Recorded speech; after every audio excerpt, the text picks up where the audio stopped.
Malaki ang pagkakaiba ng mga babae sa lalaki pagdating sa paggalang.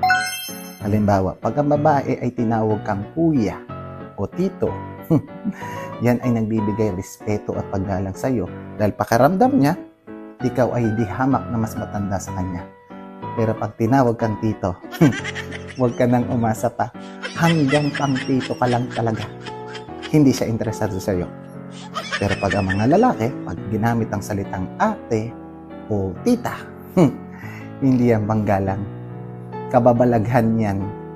Alam mo may nararamdaman kang hindi maganda. Yung intuition mo, parang alam mo may nangyayaring hindi maganda. Tapos tinanong mo siya, sino ito? Pag ang sagot ni Kumag ay ginamit ang salitang si ate, si tita yan. Tapos yung itsura niya ay di hamak na mas matanda pa dun sa babaeng tinawag niyang ate o tita. Ay, maniwala ka. Pula sisi niya yan.